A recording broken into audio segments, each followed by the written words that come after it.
Bienvenue dans ce deuxième panel de la journée, Prévenir les crises, qui débute avec Émilie Deschenaux et Maureen Sampierre et Raphaël qui est pas là, mais est là. Il est là, mais il n'est pas là. Je vous laisse vous présenter. Comment? Alors, tiens, je vais te présenter. Tiens. Tu vas me présenter. Oui, bah, ça y est, là, Maureen, on est toutes les deux de l'Université de Toulouse. Voilà, toutes les deux docteurs en sciences de l'information et de la communication. Je suis également enseignant-chercheur NCF. Je travaille sur les médiations ludiques de prévention. Et Maureen travaille sur la communication des organisations, la santé et la prévention. Et Raphaël est notre atout on va dire, sciences du jeu, puisqu'il travaille beaucoup sur l'expérience utilisateur et le jeu dont on va vous parler, c'est lui qui l'a, comment dirais-je, créé. Voilà. Bien. Merci beaucoup, Émilie, pour cette présentation. J'ajoute simplement que je suis très heureuse d'être là. Je vous remercie beaucoup de nous avoir permis de communiquer, de présenter nos jeux aujourd'hui. C'est ma première fois dans votre beau pays, donc je suis très heureuse. Merci beaucoup. C'est parti.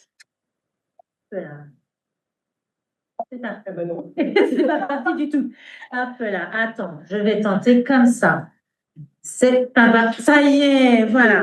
Donc, non mais j'y suis. Donc, dans notre société contemporaine, on sait que le jeu, il occupe une place importante et complexe en même temps, puisque d'un côté, les jeux vidéo, les applications en ligne sont souvent perçues de manière ambivalente, soit de manière négative, puisqu'elles peuvent être en effet associées à des problèmes tels que l'addiction, la dépression, où ça va susciter un certain nombre de débats négatifs. Et puis, en même temps, on sait très bien que ça apporte beaucoup de positifs, puisque les recherches ont montré qu'il y a comme apport le développement des compétences cognitives, la socialisation et l'utilisation dans un contexte thérapeutique. On utilise de plus en plus le jeu. À côté de ça, de l'autre côté, donc voilà, la santé en général et plus particulièrement la prévention des cancers, parce que c'est de ça dont on va parler, connaît aussi un certain nombre de crises. Et dans ce contexte, il est essentiel donc de trouver des outils de médiation innovants et inclusifs pour aborder donc ces questions de santé et notamment via les mécaniques de jeu. Donc, dans ce contexte de défiance vis-à-vis des organisations de santé, la question qu'on se pose aujourd'hui, c'est de savoir comment est-ce qu'on peut, avec un jeu sérieux, transformer des pratiques de prévention et de sensibilisation autour des cancers. Alors, on va parler de deux jeux qui vous sont présentés. Aujourd'hui, on va vraiment parler sur cette communication-là du jeu de prévention au papillomavirus, et puis je vous ai mis le jeu Creature Market que toutes les personnes qui seront là vendredi soir pourront également voir et qui est un jeu de prévention pour les risques psychosociaux en entreprise. Alors, quelques mots très rapides sur ce jeu. Donc, sur le papillomavirus, notre objectif principal, comme je dis, ça a été de développer une approche parallèle, alternative aux approches traditionnelles de prévention, et donc de sensibiliser le public de 11 à 19 ans, donc public cible de la vaccination anti-HPV en France, à ce qu'est le papillomavirus, aux conséquences qu'il peut avoir sur le corps. Donc, en termes de méthodologie, pour jusqu'à présent, c'est uniquement qualitatif. Donc, par une co-construction, je vais vous le présenter après, avec différents acteurs, à la fois médecins, chargés de sensibilisation, étudiants et chercheurs, et aussi, évidemment, des entretiens semi-directifs et des observations participantes en tant que maître de jeu, mais pas que.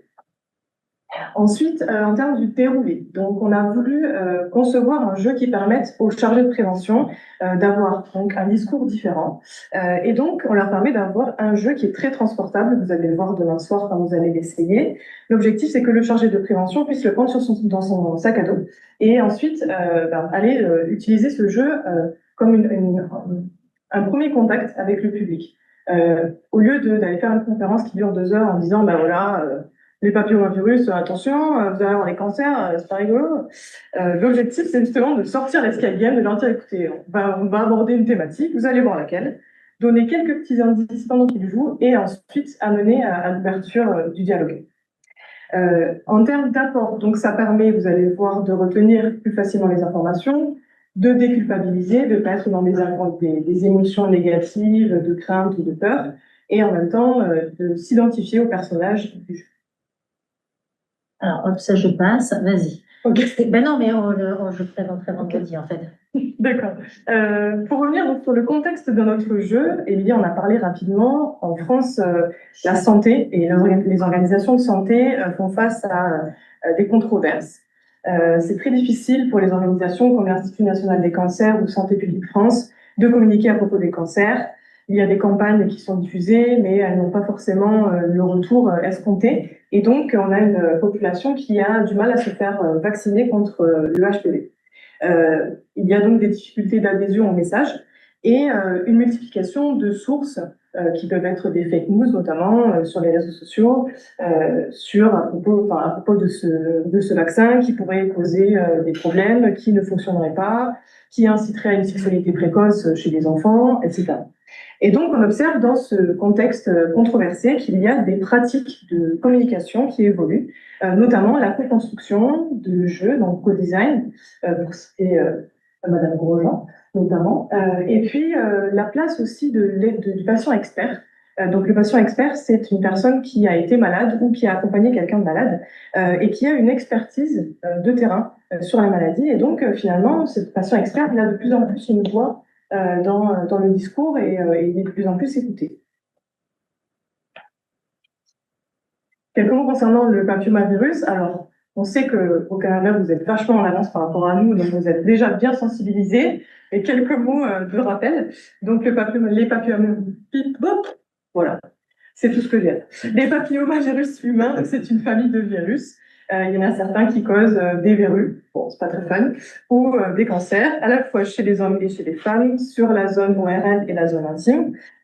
On connaît beaucoup les papillomavirus en lien avec le cancer du col de l'utérus, qui est lié exclusivement à ce virus-là, mais ça touche aussi les hommes et c'est important de le savoir.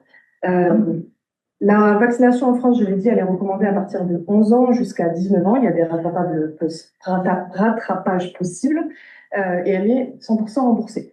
Il y a un décalage entre les garçons et les filles parce que la vaccination pour les filles, c'est depuis 2006 et pour les garçons, depuis 2021.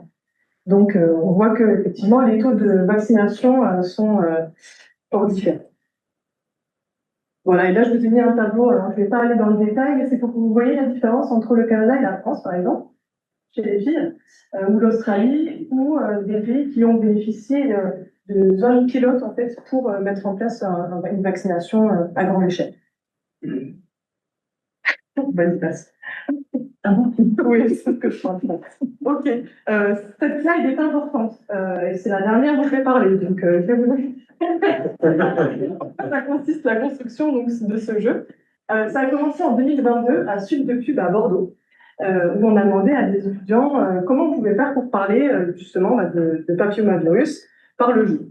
Donc, on a commencé à avoir des premières idées, quel est le ton qu'on pouvait employer, puisque évidemment, c'est les jeunes qui doivent concevoir le discours, puisque c'est à eux qu'on va parler.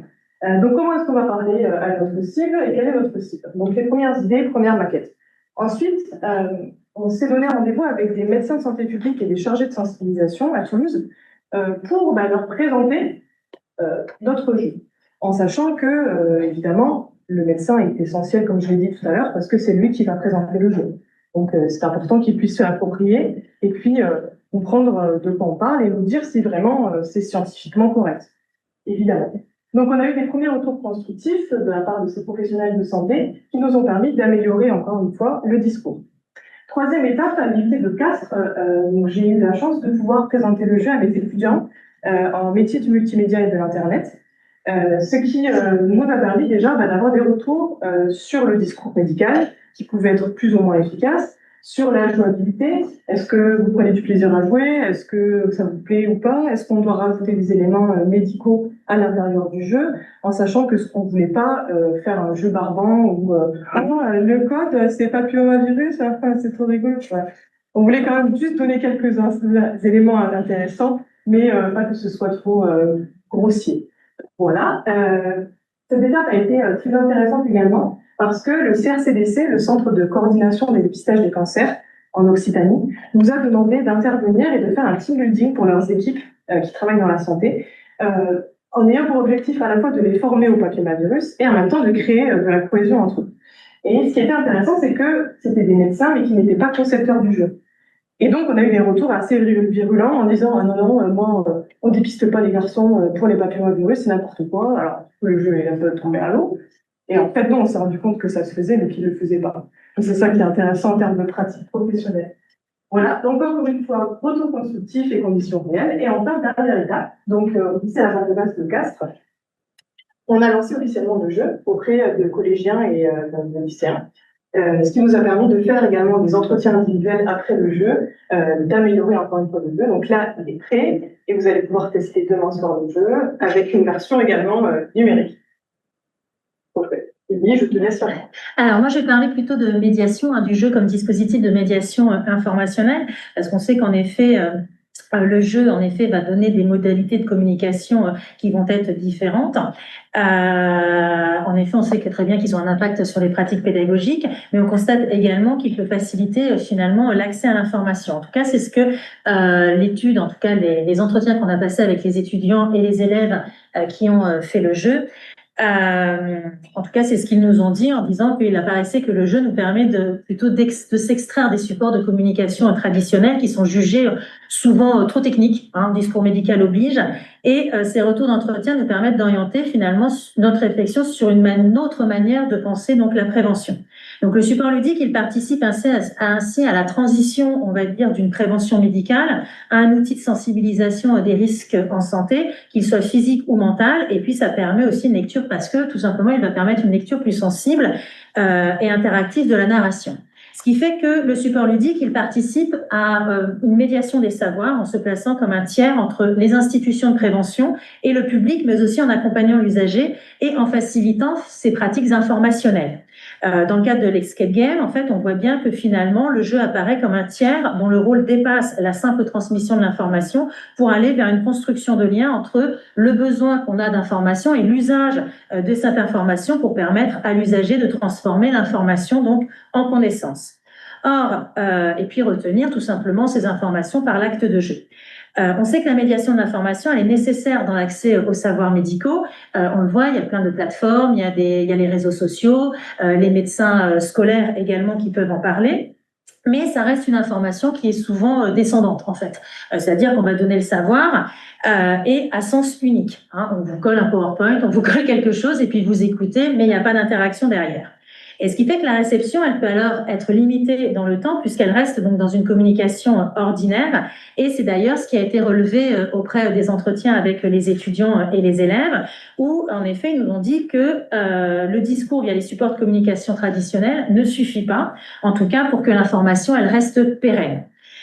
Dès lors, le jeu devient un levier supplémentaire dans l'accès au savoir et il va favoriser donc cette transmission horizontale des savoirs par l'expérimentation qui va développer un environnement capacitant qui offre au discours de prévention du sens, des marges de manœuvre, des possibilités de développement et d'apprentissage qui vont permettre finalement d'accroître toute l'autonomie et le pouvoir agir sur la manière dont on va récupérer ces informations et qu'on va collecter les informations. Donc, on voit que finalement, ce dispositif ludique joue un rôle stratégique dans les actions de communication et d'information préventive parce qu'il est moins conventionnel, plus ludique, plus accessible et surtout qu'il va permettre un échange et quelque chose de beaucoup plus, une relation de proximité que finalement les clips, les affichages, tout ça ne fait pas. Donc, la dimension ludique va casser, on va dire, les codes d'appropriation classiques de l'information et par la jouabilité, le jeu va créer du lien et du sens au-delà même du seul accès à des informations brutes concernant donc la prévention à ce niveau-là. Donc, il faut également penser le jeu et l'expérience du jeu parce que c'est ça finalement qui va appuyer la prévention, également le discours préventif. Et on écoute Raphaël. Ok, bonjour à toutes et tous. Tout d'abord, je voulais vous présenter mes excuses sincères de ne pas être présent avec vous aujourd'hui. J'aurais vraiment adoré, et comme je suis dans une période de transition entre changement d'université et également de pays, voilà, je suis en fait rentré complètement sur les cartons et je n'ai pas pu me libérer pour venir, mais c'était prévu à l'origine et ça aurait été vraiment super de vous rencontrer. Après, voilà, je suis sûr qu'Émilie et Maureen ont déjà fait une présentation très détaillée du projet et puis le feront peut-être en suivant cette vidéo. En tout cas, l'idée pour moi, c'était quand même de faire cette vidéo à leur demande, justement, pour parler un petit peu de l'expérience joueur au sens large, parce qu'en fait, on a vraiment voulu centrer cette création autour de cette notion d'expérience, et notamment expérience joueur, notamment parce que, en tout cas en ce qui me concerne, ça fait bien longtemps que je ne suis plus collégien, même lycéen d'ailleurs, et donc venir calquer mon expérience, voir mes représentations, ce que pourrait être la vaccination et la prévention du papillomavirus, en fait, ça créerait forcément un problème, ou en tout cas un décalage. Et donc, l'idée, c'est de travailler sur ça, et avec plusieurs auteurs qui nous ont aidés justement sur ce travail-là. Si on remonte, on va dire au plus loin, tout le travail de Lennart Knack sur l'expérience joueur, basé d'ailleurs sur l'expérience utilisateur, donc le système, le jeu et le contexte, qui a été après développé de notre façon par Ovid Termination et Samuel Buffa, avec la notion d'espace, et ça c'est très parlant parce qu'on fait des escape games, justement l'espace, parce qu'on a un espace restreint dans lequel se passent des choses, avec une vision, l'espace de jeu, l'espace du joueur et l'espace autour du jeu.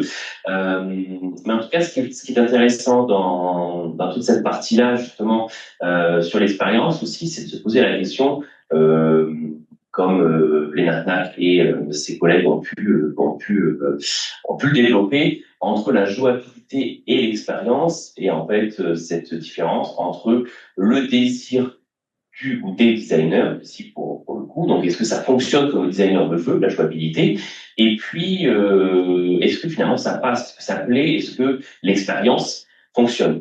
Et là, c'est là-dessus en fait, on peut avoir des surprises, et donc on a pu faire attention à ça, et se placer un peu comme Gordon Calleja le dit, dans la différence entre immersion et incorporation, c'est-à-dire cette notion de pas voir le jeu comme un monologue.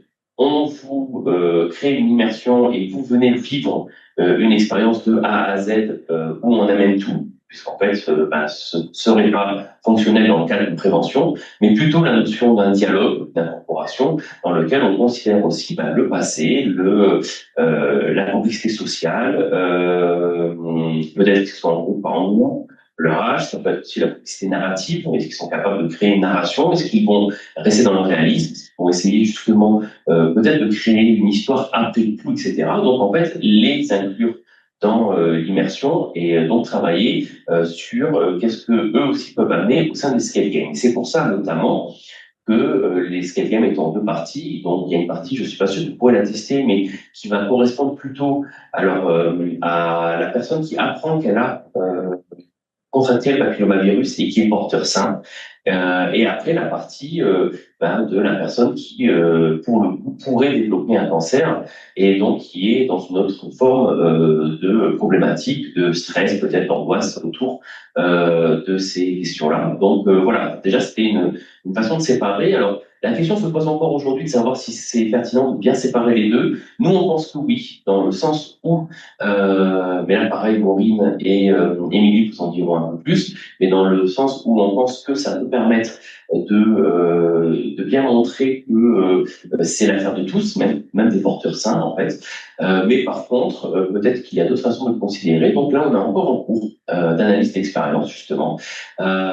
Et puis voilà, donc différents escape games. Donc je le stoppe là parce qu'en fait il rebondit sur ce que disait déjà Maureen, et il n'était pas au courant de ce qu'elle avait dit. Ok, bonjour à toutes et tous. La chic, loin de là. Et donc en effet, donc cette expérience, 3 minutes, ok. Donc, en effet, cette expérience qu'il faut penser aussi, c'est que l'expérience, elle va générer de l'engagement. Et ce qui nous est apparu, c'est que l'engagement ludique dans le cadre de cette escape game, c'était pas le simple fait de jouer au jeu, parce qu'il fallait aussi considérer les différentes formes d'engagement. Et on s'est rendu compte que nos étudiants, comme nos élèves, il y avait des fois ces leviers, en fait, soit il y avait du surengagement, soit il y avait du sous-engagement, qui faisait qu'au final, ils pouvaient jusqu'à oublier finalement ce qui était de quoi finalement le jeu parlait. D'où l'importance aussi du rôle de médiateur qui est très important puisqu'il a été en effet relevé. Donc voilà, c'est ce que je vous disais sur cet oubli du message. Donc le médiateur, il permet ici de trouver un juste milieu dans l'engagement vidéoludique et la formation de l'expérience vidéoludique de prévention. Donc il y a un intérêt à créer une dynamique entre les deux pôles qui évite le basculement dans le jeu en oubliant l'aspect préventif et ça permet finalement d'avoir une expérience préventive qui va être totalement complète parce que finalement il ne va pas y avoir cette question d'engagement, de sous-engagement. Donc, le médiateur, il va aussi permettre donc l'immersion dans la diégèse, qui ne va pas affecter l'engagement global et l'appréhension du discours préventif. Et les entretiens, ils ont bien montré l'importance de l'imbrication dans l'expérience du jeu et du discours préventif dans la mémorisation de ce dernier. Parce que finalement, ils vont se souvenir que l'apprentissage, eh ben, en fait, l'immersion va permettre cet apprentissage, surtout que et va surtout améliorer la mémorisation parce qu'ils vont toucher les objets, ils vont faire l'enquête, ils vont résoudre les énigmes et tout ça, ça va être appuyé par contre par la conclusion du médiateur qui fait un retour d'expérience et de compréhension et en même temps dans les outils qu'ils vont utiliser, ils vont tomber sur certaines choses, je vais pas spoiler, mais qui vont permettre de faire le lien et le médiateur est là aussi donc pour expliquer les choses. Donc l'apprentissage ne va pas se faire par une pratique répétitive du jeu, mais vraiment par l'expérimentation ludique qui va jouer sur la mémorisation et c'est notamment donc tout ce qu'a relevé nos entretiens.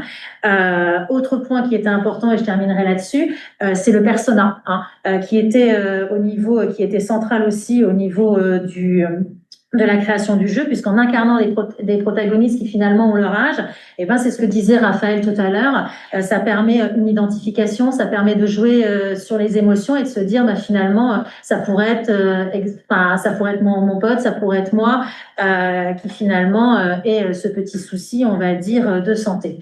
Et donc pour conclure, je dirais donc voilà que le jeu finalement plonge le public dans une expérience engageante qui va faciliter l'appropriation du message. Il y a un aspect cognitif parce qu'il va stimuler la réflexion et ancrer les connaissances de manière durable, puisque ça c'est vraiment quelque chose qui est ressorti par les étudiants et les élèves. L'engagement émotionnel qui renforce l'impact du message préventif et l'empowerment, avec une bonne accent franchouillard. Le jeu valorise donc les participants et les incite finalement à devenir acteurs de leur santé. Voilà. C'est bon, j'ai fini.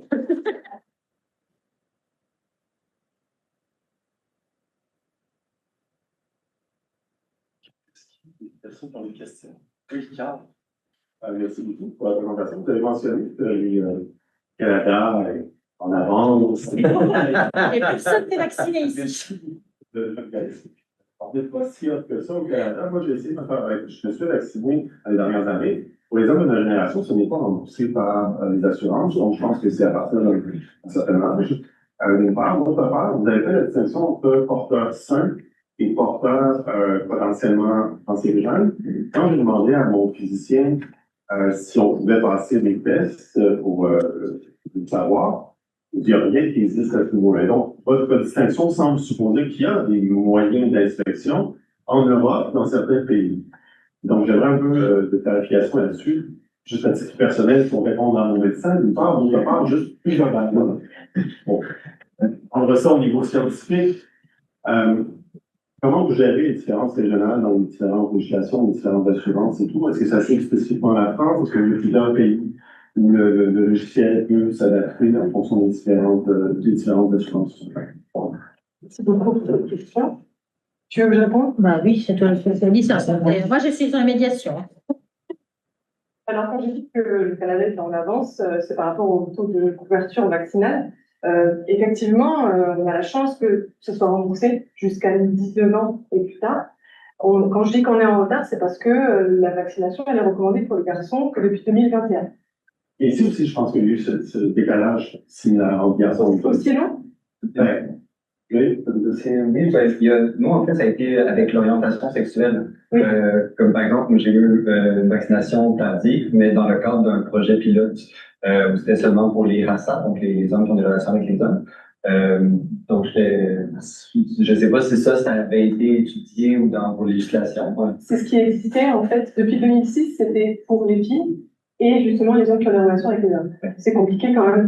Déjà que c'est compliqué de discuter avec des parents de ça à 11 ans. Alors en plus, si on lui dit bon alors par contre, moi on veut savoir avec qui il ira parce que du coup sinon c'est pas possible. Là, c'est pour les garçons. Ah oui, là oui, c'est à partir de 11 ans. Donc c'était encore plus compliqué. Et, bon, ça n'a pas fait. Donc voilà, et donc c'est depuis 2021 que c'est effectivement sur tous les enfants, quel que soit le genre. Donc voilà, pour répondre à cette question. Deuxième question concernant l'examen. Donc c'est le responsable du CRCDC dont je parlais tout à l'heure qui m'a dit qu'effectivement il y avait un examen. Alors moi je ne suis pas médecin, hein, mais qu'il y avait un examen qui permet de faire un prélèvement pour savoir si effectivement il y a des cellules liées au papillomavirus. J'en sais pas plus, mais en tout cas ça existe. Alors que c'est pas du tout répandu, ils le font pas parce que ça coûte de l'argent à la Sécu, et puis en fait, comme dans 90% des cas, le corps évacue tout seul le virus. Donc, il doit se dire, bon, ça me coûte beaucoup trop cher de faire du dépistage pour tout le monde, alors que dans la plupart des cas, ça va. Mais dans 10% des cas, c'est pas quoi. C'est comme le cancer du sein chez les hommes. Il y a 1% des cancers du sein qui sont chez les hommes. Donc, c'est pas forcément. Et il n'y a pas de manière de le savoir. Et donc, ben, quand on s'en rend compte, c'est déjà trop tard. Donc, effectivement, après, c'est des choix aussi scientifiques et médicaux d'axer sur un genre en particulier. Voilà. Est-ce que j'ai répondu à... Oui, c'est le cas, merci. Donc, au niveau du jeu sérieux, est-ce que voilà, il peut s'adapter à différentes réalités politiques? Est-ce que c'est précisant des choses d'opération du projet, par exemple? Alors, je ne vais pas spoiler. Tu seras là pour essayer de lancement ou pas? Pardon? Est-ce que tu seras là pour essayer le jeu de lancement? Oui. Ok. Bon, alors, je vais répondre globalement. On ne rentre pas spécifiquement dans le détail pour que ce soit spécifique à la France et à l'Occitanie. Ça peut être de la sensibilisation qui fonctionne pour tous les pays. Oui. Alors moi, j'ai plusieurs questions, mais j'aimerais bien qu'on revienne sur votre méthode pour savoir qu'est-ce qui s'est passé. Ouais, voilà. Qu'est-ce qui s'est passé entre... Alors d'abord, ce que je me demandais, c'est les médecins, donc les professionnels de santé, qu'est-ce que c'était leur spécialité et est-ce qu'il y a d'autres soignants, comme par exemple des infirmières, qui ont été aussi consultées? Et puis surtout, moi, ce qui m'intéresse, c'est ce qui se passe entre les phases. Est-ce que ce sont les chercheurs et l'équipe du projet qui fait la passation, la transition, ou est-ce qu'à un moment donné, par exemple, il y a eu les étudiants de PUC qui ont rencontré d'autres étudiants, voilà. Et puis je glisse mon autre question. Je disais tout à l'heure, Émilie, que l'idée, c'est justement, par cette médiation ludique, de proposer un environnement capacitant du jeu. Qu'est-ce que vous avez pu voir dans les entretiens après qu'ils aient fait le jeu, qui montre en fait quelle capacité d'agir vous avez pu observer dans les entretiens? Alors, je vais commencer sur la capacité d'agir. C'est-à-dire que, alors on les a pas recontactés 2 mois après pour savoir s'ils se souvenaient de ce qu'on avait vu, mais par contre, dans les entretiens, quand on leur a demandé est-ce que ça allait jouer, en fait l'information, est-ce qu'elle allait jouer ensuite dans leur relation et dans le rapport qu'ils ont avec leur compagnon ou leur compagne. Bon, généralement, la totalité des garçons nous ont dit flemme, pas de compagnon, ça prend trop de temps, et ni de compagne, ça prend encore plus de temps, les filles sont chiantes, en gros, c'est ça qui a été relevé des entretiens. Mais par contre, ce qui était vraiment intéressant, c'est de voir que derrière, c'était de se dire, je vais quand même en parler parce qu'on n'en parle pas dans la famille. C'est quelque chose qui est un peu tabou, on va pas en parler, mais j'ai quand même ma petite sœur et je voudrais quand même qu'elle soit protégée. Donc sur les frères et sœurs, certains avaient dit, oui, en effet, ma sœur s'était déjà fait vacciner. Moi, je savais pas qu'il fallait que je me fasse vacciner. Maintenant, je suis au courant et je vais demander à le faire. Et parce que finalement, ils n'ont pas envie parce qu'ils savent très bien que même si pour l'instant, ça reste des célibataires, ils se disent que peut-être un jour, ils seront intéressés. Et puis, c'est surtout par rapport à la famille, les cousins, les cousines. C'était quelque chose, en tout cas, moi, sur les entretiens que j'ai menés, qui revenaient en se disant, voilà, c'est dans ce sens-là qu'ils avaient cette capacité de se dire, ils avaient récupéré vraiment le discours. Et donc, c'était plutôt prévenir, mais devenir finalement le médiateur pour sa propre famille. Voilà. Pour la suite de tes questions. Alors, oui, donc j'ai mis des petits pictos, comme tu peux le voir. Donc, effectivement, les médecins, c'est des médecins de santé publique. Donc, ils ont cette spécialité-là, ils n'ont pas leur cabinet. Ils sont vraiment formés sur les statistiques, sur comment on fait les campagnes, sur comment on communique au public. Et la plupart du temps, ce qu'ils mettent en place, c'est des stands pour Octobre Rose. Alors, je ne sais pas si vous savez ce que c'est Octobre Rose. Vous l'avez aussi ici ou pas? Non. Alors, on a des mois spécifiques en France. En octobre, c'est Octobre Rose. Donc, c'est le mois de sensibilisation au cancer féminin. Rien. Parce qu'en France, il y a des parapluies roses partout, tout le mois d'octobre. Des petits symboles. Il y a des courses qui se font également pour le des cancer. courses, des marches. C'est juste qu'on appelle pas ça spécifiquement octobre. On a marqué bleu pour Bon, c'est action, moi, c'est bon. Ouais, mais ça ressemble à ça. Moi, de sensibilisation. Pour les cancers du sein. Ouais, c'est ça.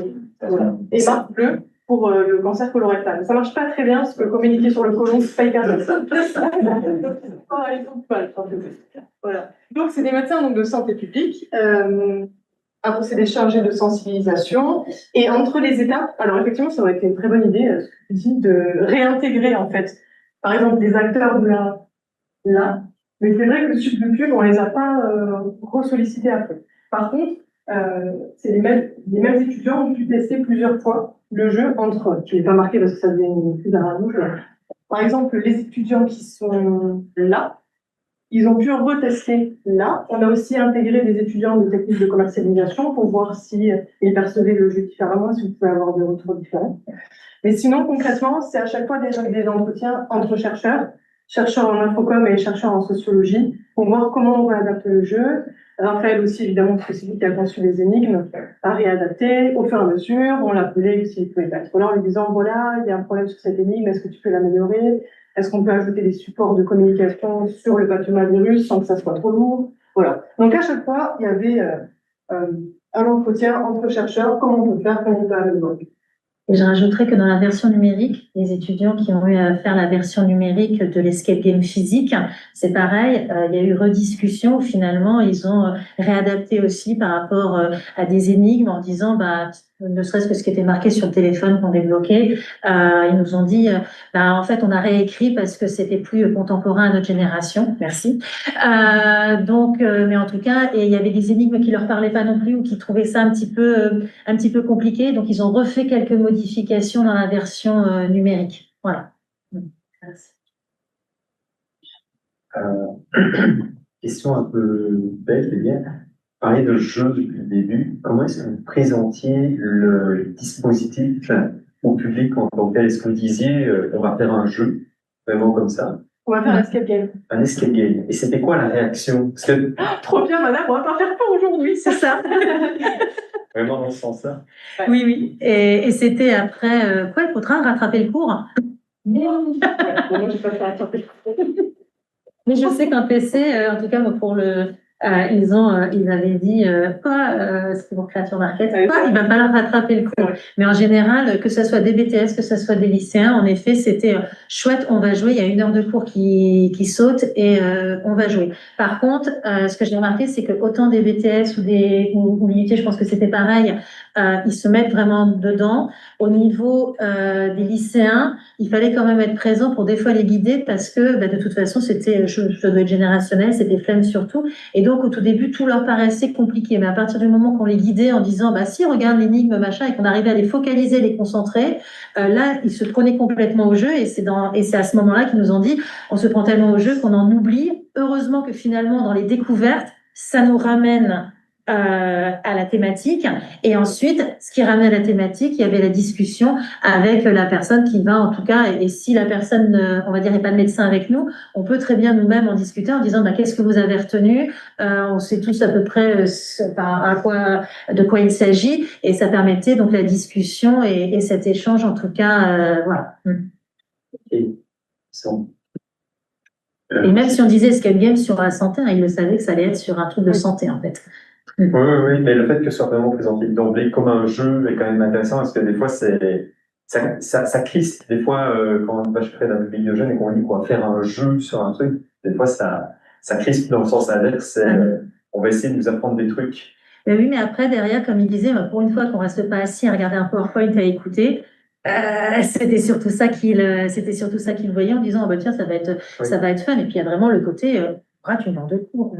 Le contexte joue beaucoup, en fait, dans la réussite de l'activité. C'est comme quand on dit, on va faire la journée santé, c'est une journée où on fait pas un cours et où on va essayer de ranimer un mannequin. Et puis le fait aussi qu'on présente ça comme aussi un projet de recherche, ils ont des fois l'impression de participer à quelque chose. Et il y a cette curiosité, parce que moi, il y a des étudiants, on leur a demandé, ils nous ont dit, on aimerait bien avoir les retours derrière de ce que vous écrivez, est-ce qu'on aura accès, parce qu'on aimerait bien savoir au final les aboutissants. Et il y avait cette curiosité aussi de se dire, qu'est-ce que ça va... En fait, on a participé à quelque chose et ils entendent souvent le terme d'enseignant-chercheur, mais ils savent pas trop ce qu'on fait en fait. Et non, mais c'est vrai. Hein. Et au final, ils ont l'impression de participer et ça le fait énormément. J'avais vu ça sur le jeu de plateau, sur la prévention. Ils étaient super contents de dire, waouh, on va participer au projet de recherche-action de la prof en fait. Et c'était super parce qu'on a vraiment travaillé ensemble. Et là, je pense que c'est pareil en fait. Donc c'est pour ça qu'ils le reçoivent relativement bien parce qu'il y a cette curiosité aussi. Oui, même ils se mettaient en compétition les uns envers les autres. Donc, je prenais les groupes au fur et à mesure. Et madame, combien de temps ils ont mis le groupe d'avant? Il faut qu'on passe mieux que. Donc c'était vraiment un engouement particulier. C'est bien, c'est que le Gadget Sense Speedrun en plus. Moi, j'ai peut-être une question pour vous, pour tourner. Dans le fond, le jeu de table, il y a quelqu'un qui fait la médiation, mais pour le jeu en ligne, il n'y a pas cet aspect-là. Alors, on y a pensé en disant, alors on y a pensé à cet aspect-là, et donc j'ai demandé aux étudiants quand j'ai été visiter au niveau de leur stage, j'ai été les voir, on en a discuté, et je leur ai dit par contre, il manque le médiateur derrière, et donc on a mis, il y a des fiches version PDF, et donc ils ont mis les fiches téléchargeables qui expliquent et qui fait le retour sur la prévention. Et également les liens avec les plateformes comme le CDC, etc. Après, l'objectif sera aussi de les faire tester à la fois le jeu physique et le jeu numérique. Donc peut-être les gens qui ont déjà testé le jeu physique leur faire et voir est-ce qu'il y a une compréhension différente sur le fait de l'avoir fait en version physique ou juste en version numérique. Mais ça, on n'a pas encore fait puisque les étudiants travaillent encore dessus. Elles m'ont envoyé une version en disant Madame, le 6, vous allez présenter, donc on le fait. Mais est-ce qu'elle est complètement finalisée? Il y a des petites choses encore, je pense qu'elle doit encore en rajouter. Ouais. Parce que le stage n'est pas fini. Super. Merci beaucoup, Émilie, puis Marie. Puis,